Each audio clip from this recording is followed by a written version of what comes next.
Attends, tu connais pas Tintin et Milou? Tu la vois celle-là? Bah je vais rien faire, parce que je suis non violent, et puis que je fais moins d'1m50. Donc je vais t'expliquer, oui, mais en deux.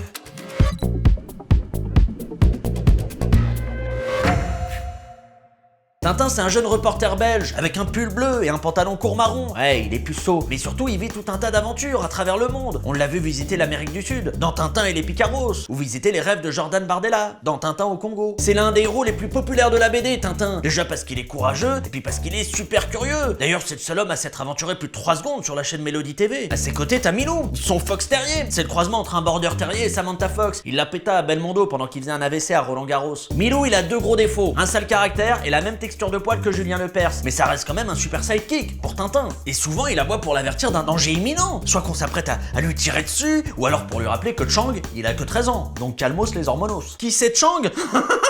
C'est le pote chinois de Tintin, avec qui il joue en réseau à Warzone. Le gars a eu le malheur de se cracher en avion dans l'Himalaya, et comme il y avait de la neige et que Chang il avait oublié ses moufles North Face, Tintin il a décidé de partir à sa recherche. Sauf que Chang, il a été kidnappé par le Yeti. Yetito! En espagnol, c'est l'abominable homme des neiges. Certains disent que ce serait un genre de grand singe, mais d'autres disent que c'est plutôt Lourdes, la fille de Madonna. Au final, Tintin, il retrouve Changuito et il le sauve, en menaçant le Yeti de finir dans Mookie 2, avec Eric Cantona. Hormis Chang, le meilleur pote de Tintin c'est le capitaine Haddock, un alcoolique qui arrête pas d'insulter la terre entière. Ouais, c'est un mec de l'Oise quoi. Pour être bien, lui, il a besoin de boire au moins 1 litre de whisky par jour.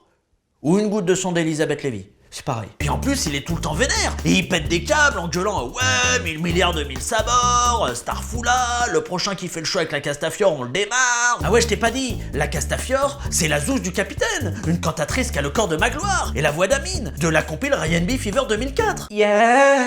La Castafiore, à un moment donné, elle a un giga blême. On lui a chourave une méga émeraude qui vaut au moins 6 Opel Vectra. Là, c'est la panique, tout le monde cherche le bijou, nanani nanana. Tintin et Haddock, ils déboulent chez Michal, de la Starac, et ils lui balancent le Polak, on sait déjà que tu pétas des agrumes. Alors est-ce que c'est toi qui as endormi le bijou de Sauver Willy? En fait non, c'était un pigeon.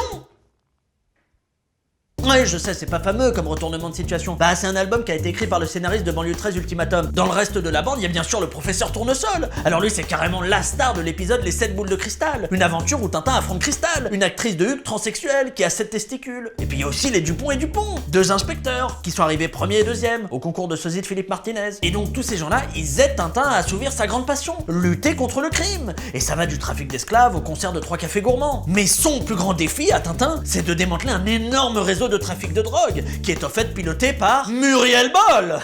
Toujours dans les bons coups, le tricératops aux cheveux de plasma. Non, il est piloté par Rastapopoulos, un truand qui a le tarin de Sofia Coppola, et un monocle qui lui fait un œil gros comme un clito de beluga. Et à cause de Tintin, Rastapopoulos, il arrive plus à écouler sa drogue à Vitry-sur-Seine. Du coup, il lui envoie des hommes de main pour le tuer, mais ils échouent tous, que ce soit Alan le Marin, Nico Bellic ou même le T-1000. Mais de tous les albums, le méchant qui fait le plus flipper, c'est le Fakir, dans les 7 boules de cristal, quand il hypnotise Tintin là, avec ses gros yeux. C'est la technique que les mecs de l'Apple Store ils utilisent pour te faire croire qu'un petit câble d'alimentation ça vaut 49 €. Donc en gros, Tintin c'est quoi? Bah c'est de l'aventure, des enquêtes, un alcoolique, un prof de physique chimie en ZEP, 2 flics qui ont jamais touché un Gillette Mac 3 de toute leur vie, et un reporter qui a des nudes d'un jeune asiatique dans son historique internet. Voilà, tu sais tout. T'as d'autres questions ou pas sinon?